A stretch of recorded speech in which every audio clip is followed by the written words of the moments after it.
from Matthew, the 5th chapter.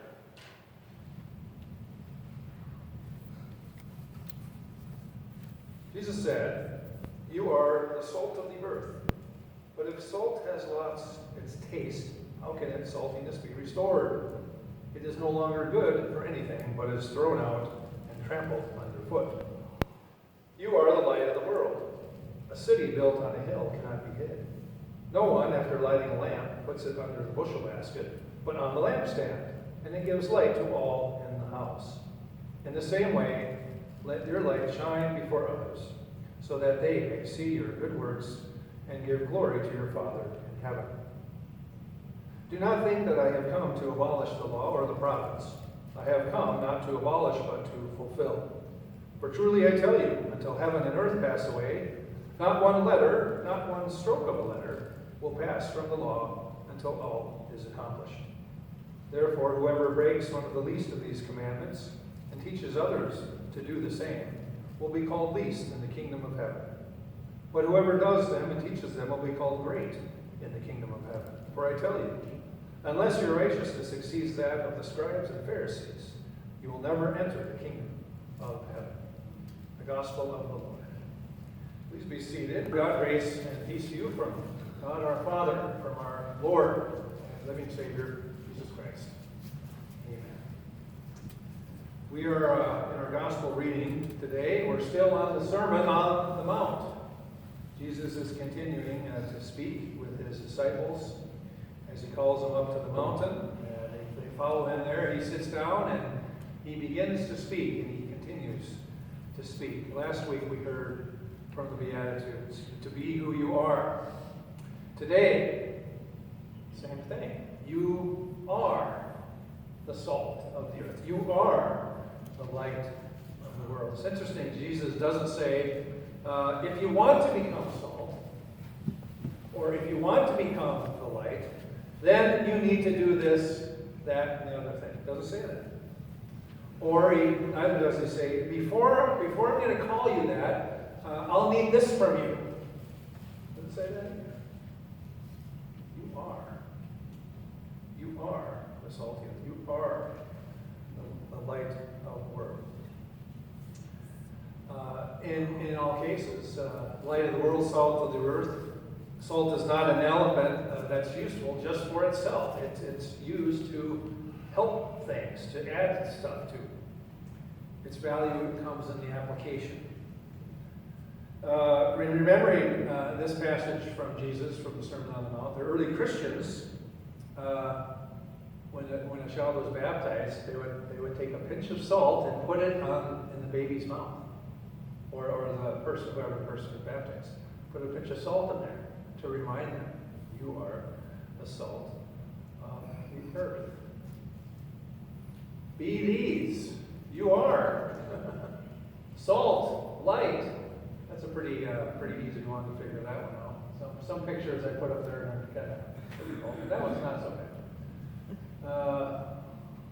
Salt. Necessary for human life, especially if you live in tropical environments, hot environments where you sweat a lot. You control salt, you control the trade of salt, you control life. Anybody know what that is? The Great Wall of China. They started building this 300 years before Jesus was born. At one time, taxes collected on salt in China contributed to over half of the revenue to build that from salt.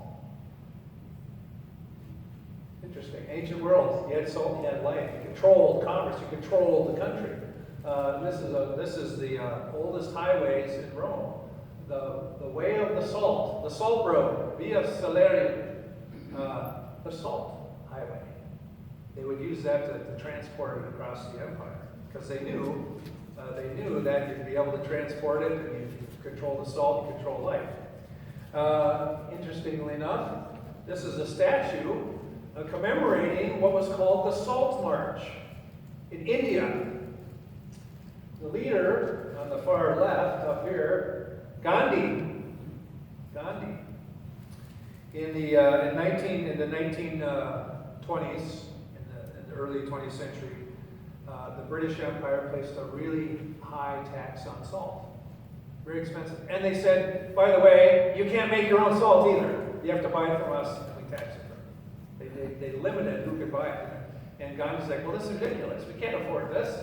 We're going to go make our own salt. And so they had this big, dust up. He led the march, and they walked 240 miles. They walked it. And there's some people there getting helped along, and they did it. It was the birthplace of India's independence movement because of the salt. Interesting. Interesting. Light. You are the light of the world. Light functions in order to allow us to see. That's why we have lights. That's why we light candles. We light the Christ candle on Christmas Eve. And we pass out the candles to you. To remind us to celebrate that the light that shines in the darkness will never overcome it. And the light keeps shining. And that's what the season of Epiphany is in our church here now. I am the light of the world, Jesus says. It's about himself. And he says, you are the light of the world. And these are the symbols of Jesus' ministry spreading out, shining throughout the world. I used this picture a couple weeks ago. The United States at night, taken by a satellite picture, or infrared, whichever one, probably infrared. But it's interesting now how light it is. We have parking lot lights out here that come on, street lights everywhere. In fact, some people are complaining. They complain about light pollution. What in the world is light pollution? What is it? Well, if you want to see the stars at night, you get too much light down here, and it washes out. So some people they have those street lights that don't shine up in the sky. They're shaded. You got a top cover on, so only the light just goes on the ground. Anyway, it's very, very fascinating. But light shines in the darkness. It's hard to imagine a world without light at night, but in the Old Testament, this is what Isaiah said. Whoops, I don't have that one. Anyway, I'll read it. In the darkness we grope like the blind along a wall, groping like those who have no eyes. In the darkness, it's dark all the time. Anybody know what that is? Pickled fish. How do you pickle fish?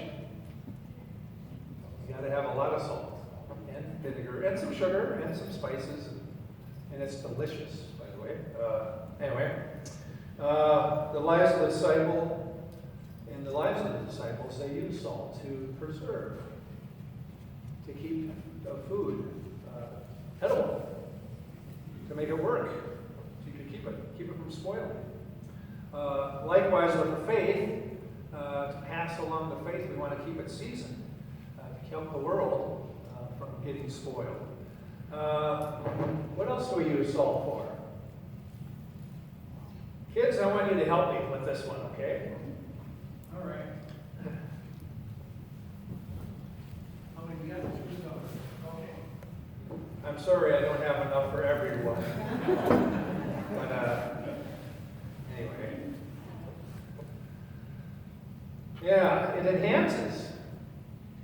How many of you have had salted caramel stuff? Okay, so you know what, it's weird how it works, isn't it? It's pretty good stuff. Salt. There's the salt on the highway or on the parking lot. I threw it out here a couple weeks ago. It was pretty all nice and slushy. A couple days later, it's all done. Works wonderful. Justin Martyr, early Christian church, early Christian leader, wrote a thing called the teaching or the instruction, the Didache, it's called. It's a Christian manual, a manual on Christian living. When they lived in a world that was just rotting away. There was early Roman Empire. Everyone was just doing whatever they wanted. And he said, we have been taught and firmly believe that God accepts only those who imitate the good things. He's telling this to the Christians, like, we're with the good. Temperance, righteousness, the love of mankind, whatever else truly belongs to the God which is called by no given name. He was telling this Christian community, we stand with the good. We're going to stand on the side of good and righteousness and temperance. We're not going to be flying off the handle. We're going to be the season. We're going to be the light. We're going to help put this world back together. He stood firmly on that, and that reverberated and continues to go through. It's the Christian communities that changed, that do change and continues to change the world. Light. It's too light over there, so they pulled the shade right now. So, right? The sun hits the snow, and that's why we have shade. Sometimes we have the candles again. Anybody know what this is? It's a runway. I remember my brother-in-law, before I learned how to fly, I was taking lessons, and he was telling me, well, when you start doing night flying, make sure you keep your landing lights on when you land. That way, when you come to land, and if you see anything that you don't like, just shut your lights off and you'll be fine. He was kidding, of course, but that's a pilot joke. But those lights are runway lights. The lights on the right are visual lights to help you tell if you're on the right altitude. There's 2 red lights and 2 white lights. You want them 2 red, 2 white. If it's all white, you'll fly all night. You're too high. If it's 4 red, you're dead. Who said that? Yes, you're right. 4 red, you're dead. If you drive across by Walmart, you'll see them all red because you're on the ground. But you don't want to see them all red when you're flying. And these are approach lights. These flash, and they guide you to the runway. You can see them for about 20 miles away on a clear, cool night. A couple nights we had, you can see them a long ways away. They guide you to the runway, help you see, to bring you in. Now, sometimes I admit, if you don't like what you see, just turn off the light. And sometimes we go through life like that. We know we shouldn't be doing something, and the light's telling us we can see it's wrong, and we go, I don't want to see, I'm just going to keep on going. And yet we know we need to follow. We need to follow what the Word says, what the Lord says. But our the shining that Jesus talks about, he puts an interesting explanation for it. The shining is not for our benefit, but to give glory to God. To help others see what your works are about, to give glory to God. It's to spread and to help others. That's the whole part of it. That's the whole part of it. Each of us has a different color. I don't know which color we are. We each have a different one. We're not all the same. We each have a different flavor. And it's all good, right? I don't have 31 up there, but what is that, by the way? Ice cream. Okay, there you go. We don't exist for our own sake. Ice cream sitting in the freezer isn't good to anyone. We got to eat it, okay? Color crayons sitting in a box, oh, they look nice. But the ones that are worn out, used, colored, that's what they're there for. So tonight, there's something going on in Hollywood. Anybody know? Academy Awards. Academy Awards. Okay? Academy Awards. 10 years ago, this movie won 4 Academy Awards. Best Picture, Best Actor, Best Director, and Best Screenplay. That's just the awards that it won in Hollywood. It won all kinds of British awards. All kinds of awards, like 25 different awards. Some of you have seen it. It's called The King's Speech. King's Speech. It focuses on the relationship between King George, let's see, I'm trying to read Roman numerals, the 6th. Here's King George. His brother, Edward didn't want to be king anymore because he fell in love with a woman who has been divorced. And in those days, you couldn't marry someone who's divorced. And he said, well, then I won't be king. He was the oldest brother. He was supposed to be king. And his brother here had to step into it. And he didn't want to do it. He wasn't prepared to do it. And he had a terrible stuttered. He could barely speak. And in those days, let's see here. In those days, the main medium for the king to speaking to the public was through the radio. And he couldn't talk. And his wife here, she understood that the country needed to hear from him to be an effective leader. He had to be able to hear the king, because radio was a big deal. Up until then, he could write something in the newspaper, that'd be fine. But radio was the thing. And everyone spoke on the radio. And he knew that he had to do that. So knowing that the country needed her husband to communicate effectively, she hired a speech therapist, this guy on the right named Lionel Logue. He was from Australia, and he helped Australian soldiers in World War I recover. They were traumatized in battle. A lot of them couldn't speak. They were shell shocked. Anyway, he was an actor, and he used very unconventional methods to get the king to, when he spoke, to not stutter.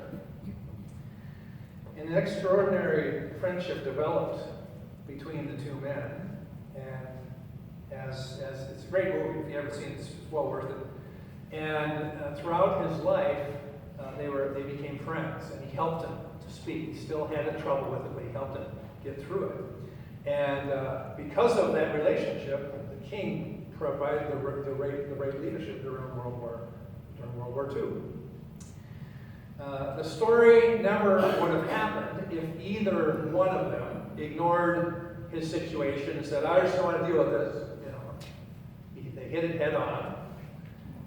Neither one of them hid their light under a bushel, but they let their lights shine.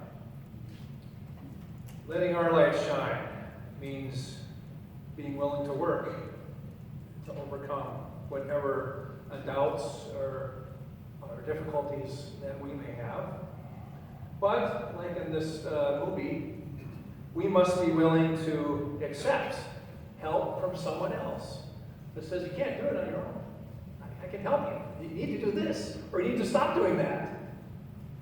It's always a two-way street. Letting our lights shine brightens the world, like the sun is shining now. And that's a good thing. Thanks be to God.